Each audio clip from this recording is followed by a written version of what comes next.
खुश आमदीद दोस्तों, आप सबका स्वागत है। मैं हूं डॉक्टर इश्तियाक अहमद। अभी अभी पाकिस्तानी लीडिंग न्यूज़पेपर डॉन के अंदर मैंने जो इंटरनेशनल करप्शन इंडेक्स है उसकी रिपोर्ट देखी है।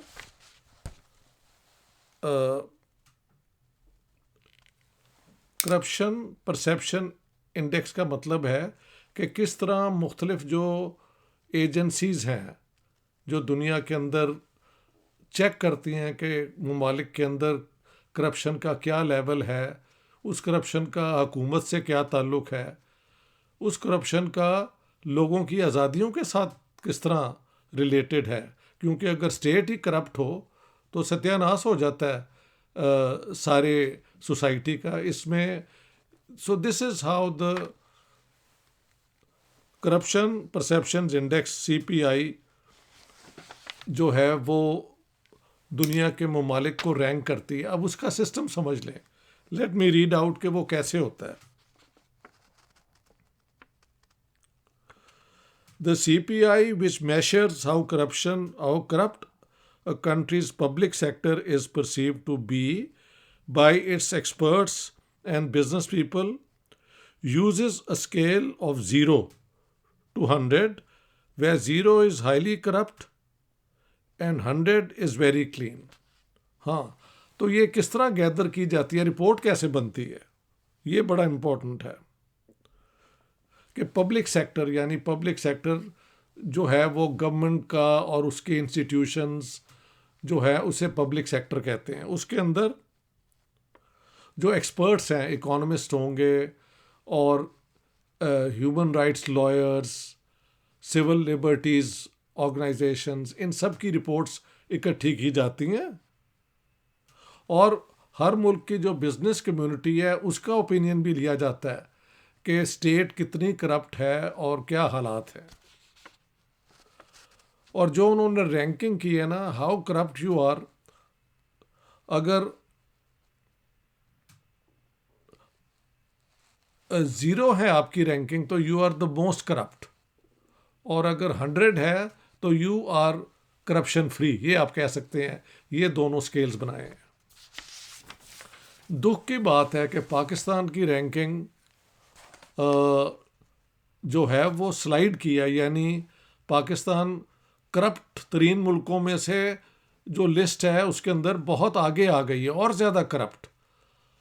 और इस वीडियो के बनाने की वजह यह भी है कि मैं और कई और एकेडमिक्स इंटेलेक्चुअल जो समझते थे पाकिस्तान एक बहुत करप्ट सोसाइटी है, इसमें हमारी रूलिंग क्लास और हमारी ब्यूरोक्रेसी और हमारी आर्म्ड फोर्सेस के अंदर इतनी इंस्टीट्यूशनल वो है पावर कि वो जो नेशनल रिसोर्सेज हैं वो उनको वो एक्सप्लॉइट अपने इंटरेस्ट में कर लेते हैं। यानी नेशनल इंटरेस्ट की बजाय फैक्शनल इंटरेस्ट, अपने सेक्शन का इंटरेस्ट जो है उसको वो ज़्यादा अहमियत देते हैं, या इंडिविजुअली भी बहुत ज़्यादा करप्ट होते हैं। और मियां नवाज शरीफ और उनकी हुकूमत को निकालने की जो वजह, इमरान खान का जो कैंपेन था वो यही था कि it is a very very very corrupt. उन्होंने गिनाया भी कि कितने बिलियन पहले हमारी डेट थी, कितनी ज़्यादा बढ़ गई है। तो अब ये 3-3.5 साल जो इन्होंने हुकूमत की है उसका क्या रिजल्ट है? Does it show that corruption has gone down और corruption has increased? So let me tell you what it says. In 2020 यानी लास्ट जो देखो ना, एक साल के बाद पूरा साल अब ख़त्म हुआ है तो अगले साल रिपोर्ट आएगी। तो जो 2020 की रिपोर्ट थी जो 2010 में आई थी उसमें Pakistan was 124 out of 180 countries.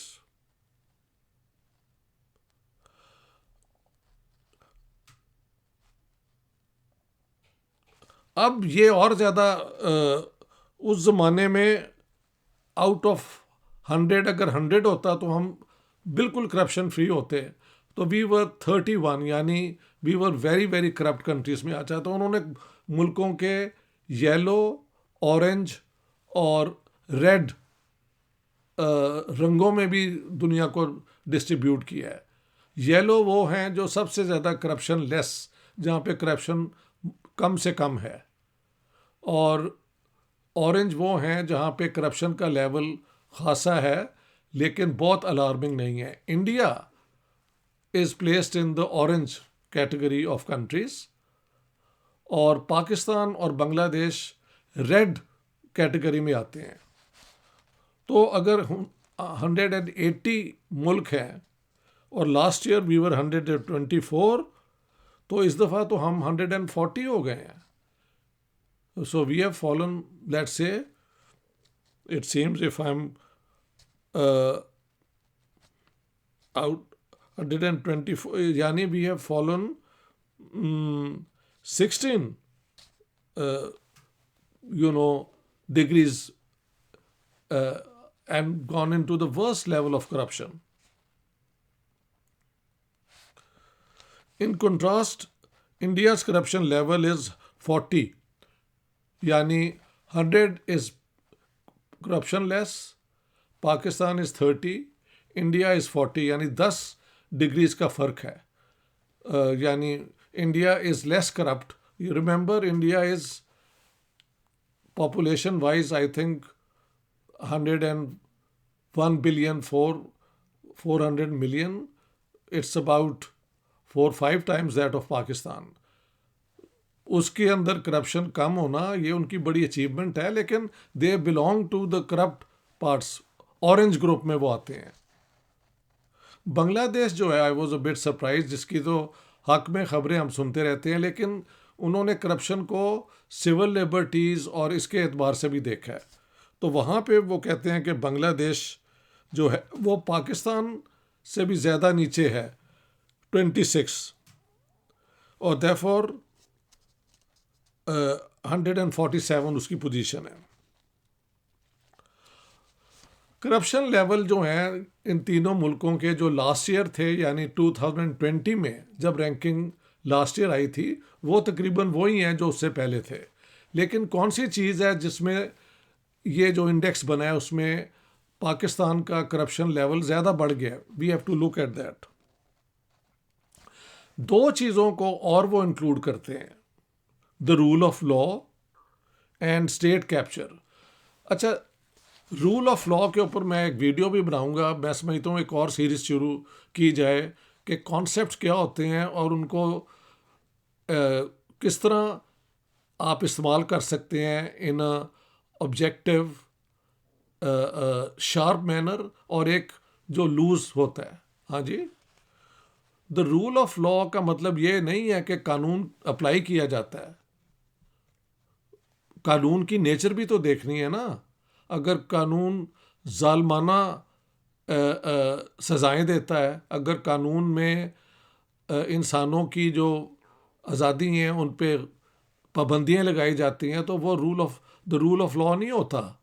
इस तरह तो हिटलर की जो नाज़ी रजीम थी या साउथ अफ्रीका थी, जो अपार्थाइड रेसिज्म प्रैक्टिस करती थी और स्ट्रिक्टली अप्लाई करती थी, तो वहाँ पे तो फिर द रूल ऑफ लॉ होना चाहिए। No, that is gross evolution, gross abuse of the rule of law. Rule of law वहाँ पे होता है जहाँ पे लोगों की आज़ादियाँ भी हों, पीपल शुड हैव फ्रीडम्स, और उनका जब फ्रीडम वायलेट हो तो वो उसके लिए जो है स्टेट इंस्टीट्यूशंस में अपने लिए इंसाफ ढूंढ सकें। लेकिन अगर आपको अपनी जुडिशरी पे, आपको अपनी पुलिस पे, आपको अपने रेवेन्यू डिपार्टमेंट पे ही एतबार ना हो, तो that is not the rule of law. हाँ, लॉज जो हैं अगर स्ट्रिक्टली अप्लाई करें, that is one basis of the rule of law, but the rule of law means applying the rule of law where freedom of individuals is guaranteed। ये बड़ा interesting है note करना।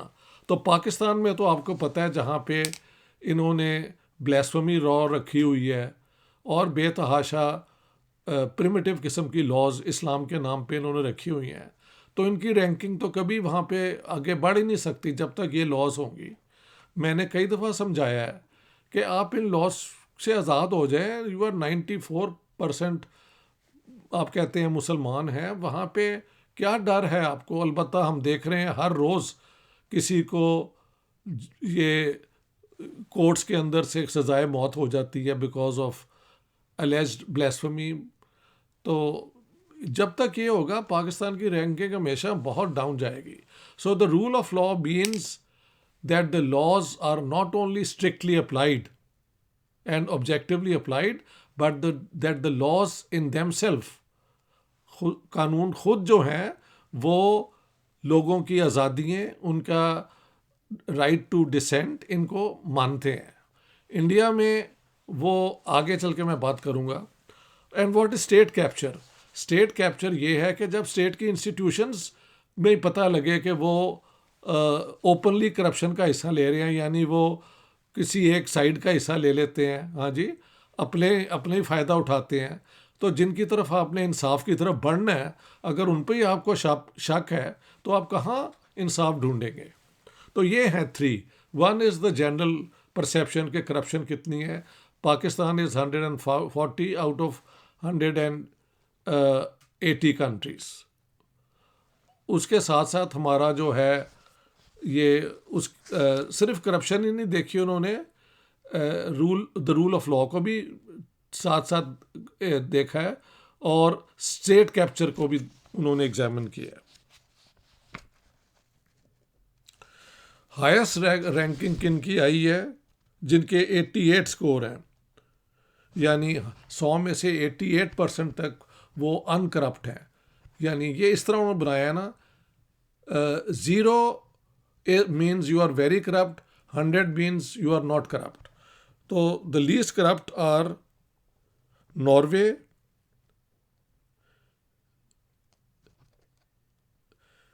Singapore and Sweden, ये हैं। Denmark, Finland and New Zealand are the least corrupt. उनके score 88 हैं out of 100। They are so close to the 100 figure of being not corrupt. Followed by Norway, Singapore and Sweden, all of them scoring 85। तो ये best countries हैं मुल्कों की जहाँ पे the rule of law भी है और स्टेट कैप्चर लीस्ट है। स्टेट के अंदर करप्शन मैंने देखा है। यहाँ पे हमारी प्राइम मिनिस्टर जो हैं, जो नई आई हैं, मैग्दलेना एंडरसन, उनके घर ये जो होते हैं ना घर साफ करने की जो कंपनी है, ये प्राइवेट हैं। उन्होंने एक औरत भेज दी जिसके पास वर्क परमिट ही नहीं था, तो वो एकदम पता लग गया। तो पूरी प्राइम मिनिस्टर को और उसकी कैबिनेट को एक्सप्लेन करना पड़ा कि उन्हें तो इसका कुछ पता नहीं है, ये ये जो प्राइवेट कंपनी है जिसकी उन्होंने सर्विसेज हायर की हैं, ये उनका काम है। फिर भी प्राइम मिनिस्टर पे बहुत तनकीद हुई और गवर्नमेंट पे बहुत हुई कि ये तो सिक्योरिटी भी हो सकती है, कोई एक दुश्मन मुल्क का बंदा आके आपको मार भी सकता है प्राइम मिनिस्टर को। तो आप देखें स्वीडन के अंदर करप्शन अगर कहीं हुई है तो वो माफ़ करना हमारे जैसे लोगों के जो अपने नेटवर्क है ना उनमें बहुत ज़्यादा है। I am sorry to say that, but I have lived here 48 years, तो मैं सब जानता हूँ। लेकिन Sweden is one of the least corrupt, लेकिन फिर भी वो ये तीन मुल्कों से, फिनलैंड, न्यूजीलैंड, डेनमार्क, इनसे भी ऊपर रैंक किए जाते हैं। दुनिया के सबसे ज़्यादा करप्ट मुल्कों में से कौन का जिक्र है? South Sudan. साउथ सूडान में तो आपको पता है एक सिविल वॉर भी चल रही है, तो उनका सिर्फ 11 रैंक है, यानी the whole system is corrupt. Syria 13%। लोग सीरिया के हक में बातें करते रहते हैं, ये बशर अल असद की गवर्नमेंट और इसने जो जुल्म वहाँ पे शुरू किया हुआ है। आईएसआईएस का जुल्म अपनी जगह है, वो कोई स्टेट तो नहीं है, वो भी बहुत ज़्यादा। Somalia is another, Venezuela and Afghanistan, यहाँ पे बहुत करप्शन गिनी जाती है। अगर हम रीजनल इलाके देखें, यानी मुख्तलिफ इलाकों में, तो हमारे रीजन की क्या सिचुएशन है? Transparency International noted a trend in countries with weak scores: China, India, Indonesia, Bangladesh and Pakistan of weakening of anti-corruption institutions, or in some cases absence of an agency to coordinate action against corruption. China और India बहुत बड़े मुल्क हैं, वहाँ पे भी हालात जो है ना करप्शन की तरफ जा रहे हैं. जाहिर है ranking wise India is far better than Pakistan. Bangladesh is even worse than Pakistan, which surprised me, I must admit.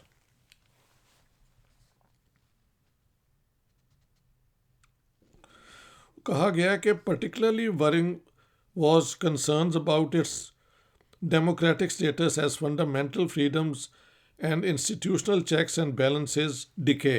क्या हो रहा है कि इन हमारे ममालिक में, हमारे रीजन के अंदर जर्नलिस्ट जो हैं और जो सोशल एक्टिविस्ट हैं, हाँ जी, they are at great risk, ये वो कह रहे हैं. और they have been victims of attacks by the police, political militants, criminal gangs and corrupt local officials. यानी जो ये सोशल एक्टिविस्ट हैं, हम जानते हैं कई लोगों को, जर्नलिस्टों को गोली शोली भी मारी गई है, ये थ्रेट्स भी आती हैं. पाकिस्तान के अंदर ये आम होता है, मोदी गवर्नमेंट के दौरान इंडिया के अंदर भी आम हो रहा है. मैं I follow it all the time. ठीक है. हालांकि सिंगापुर लीस्ट करप्ट है, लेकिन जहाँ पे आ जाता है ना सिविल लिबर्टीज़ की बात, तो वो बांग्लादेश और पाकिस्तान के साथ वो कहते हैं कि यहाँ पे डिजिटल सर्विलेंस, यानी लोगों का जो सोशल मीडिया पे और ये इस पे ज़्यादा कंट्रोल इन्होंने शुरू कर दिया है. तो Pakistan is therefore in a very bad state, very very sad. इसके ऊपर PMLN के प्रेसिडेंट शहबाज शरीफ ने कहा है कि ये जो हुकूमत आई थी इमरान खान की, ये तो आई एंटी करप्शन एक मूवमेंट के नाम पे आई थी. तो साफ जाहिर हो गया है कि ये रजीम जो है ये पुरानी रजीम से भी ज़्यादा करप्ट है. ये अब इसका कोई जवाब नहीं है पीपल्स पार्टी की हुकूमत के पास. सेनेटर शेरी रहमान जो PPP की हैं, उन्होंने कहा है transparency internationals corruption perceptions index is a charge sheet against this government. In 2020, Pakistan was ranked 124th in the Corruption Perceptions Index worldwide. Within a year, Pakistan has been ranked 140th, and she is right. इसका जवाब जो है क्या दे रहे हैं हुकूमत की तरफ से.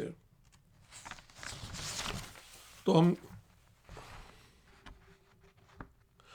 फवाद चौधरी साहब जो अमंग ऑल द मिनिस्टर्स जो मुझे ज़रा ज़्यादा पढ़े लिखे और ब्राइट रहते हैं, उन्होंने इस पे कहा है कि जो ओवरऑल करप्शन है वो तो वही पाकिस्तान की रैंकिंग है जो एक साल पहले थी, which is true and which is very bad. उससे निकलने के बजाय हम खैर स्टैंड स्टिल हैं, लेकिन जहाँ द रूल ऑफ लॉ है, ही एक्सेप्ट्स कि हुकूमत को कुछ ना कुछ करना पड़ेगा कि द रूल ऑफ लॉ क्यों अप्लाई नहीं होता. भाई रूल ऑफ लॉ कैसे अप्लाई हो अगर आप अभी एक लड़की को, अनीका अतीक को सजाए मौत दे दी है, 26 ईयर्स ओल्ड वोमन. उसकी जो स्टोरी है वो पता नहीं कोर्ट ने प्रॉपरली सुनी है या नहीं. उनके प्राइवेट अफेयर्स को आप कोर्ट में ले आते हैं, ब्लास्फेमी लॉ अप्लाई कर देते हैं. माफ़ करना, ये किसी पे भी किसी टाइम इस किस्म का इल्ज़ाम लग सकता है. तो जो लोग इस पे चुप हैं वो गलत बात कर रहे हैं. हमें पाकिस्तान को इन कानून से आज़ाद करना पड़ेगा. खैर, ही एक्सेप्ट्स के the rule of law is a problem in Pakistan. Fawad Chaudhry ने यह कहा है. तो दोस्तों, मैं यहाँ पे ख़त्म करना चाहता हूँ. मुझे एतराफ़ करना पड़ेगा कि I was one of those who thought के with Imran Khan as prime minister, mister clean and all that, Pakistan will get out of the rut of corruption. ये करप्शन कोई अब शुरू नहीं हुई. 1947 में जब पाकिस्तान बना था तो यहाँ के हिंदू और सिखों के घर लूट के बेतहाशा लोगों ने अपनी जायदादें बनाई. ये इतना सच है कि मेरे कहने की ज़रूरत कोई नहीं है, आप फिक्शन का लिटरेचर देख लें। ये अब मैं कैसे बोलूँ, हाँ ये तब से शुरू हुआ है और उसके बाद पाकिस्तान की सियासत में करप्शन के ऊपर कई दफ़ा हुकूमतें जो नई आई उन्होंने अफसर रिटायर किए, उन्होंने ब्लैक मार्केटियर्स को पकड़ा। बल्कि कायद आज़म मोहम्मद अली जिन्ना की 11 अगस्त स्पीच में ख़ास तौर पे करप्शन के ऊपर एक सेक्शन है। So he was already aware of corruption within the society जो कि पाकिस्तान बन गई थी। उसके बाद उसकी फिगर्स बढ़ती ही गई हैं। करप्शन लेस सोसाइटी की तरफ तो हम एक दफ़ा नहीं बढ़े और अब तो ये बुरा हाल हो गया कि out of 180 countries we are 140, India is 85, Bangladesh is 147। So this is, और जो 3 कैटेगरीज हैं, येलो उसके अंदर हमारे इलाके का कोई मुल्क नहीं आता, जो ऑरेंज हैं मीडियम जो हैं उसमें इंडिया आ जाता है, और जो रेड हैं जहाँ सबसे ज़्यादा ओवरऑल करप्शन है। Corruption, the weakening of the rule of law and state capture, यानी स्टेट कोई मिनिस्टर्स और ये जो होते हैं ब्यूरोक्रेसी और ये वो ही इस्तेमाल करते हैं अपनी अपनी करप्शन के लिए। So I think Imran Khan has to take action, क्योंकि उनकी क्रेडिबिलिटी इतनी कम हो गई है। देखें पाकिस्तान में डेली मेरी बात होती है, लोग कहते हैं जी यहाँ पे ये बुरा हाल हो गया है कि इन्फ्लेशन की वजह से सत्यानाश हो चुका है, ना कोई ट्रेड हो रही है, ना कोई इंडस्ट्री चल रही है। पाकिस्तान को तो इन्होंने गिरवी डाल दिया है और ये फॉरेन डेट्स लेके और ये सारा कुछ करके।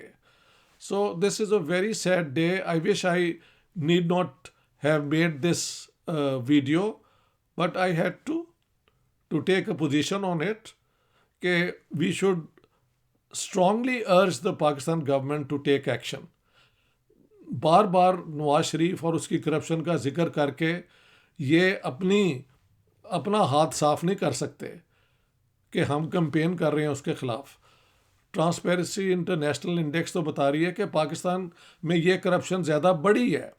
सो आई would like the government of Pakistan to take very strong action and self correction। जब तक आप खुद अपनी लॉज को, ये rule of law doesn't mean कि आप हर किस्म का प्रिमिटिव लॉ लगा के कानून लगाएं, बना लें और लोगों पे लगा दें। Not at all. The rule of law means that there are abundant civil liberties. लोग आज़ाद हैं, जर्नलिस्ट आज़ाद हैं, शायर आज़ाद हैं, राइटर्स आज़ाद हैं, टीचर्स आज़ाद हैं अपनी अपनी राय रखने के। हाँ जी, जब तक वो पाकिस्तान की यूनिटी के हक में हैं। और इसके तो आप लोगों को पकड़ते फिरें, उन पे इल्ज़ाम लगाते फिरें, और ये ब्लास्फेमी लॉ तो ऐसा एक कानून है जो किसी पे भी शरीफ आदमी पे लगाया जा सकता है। तो so I will end here that this is a very sad day for Pakistan. All the best my friends, see you letter.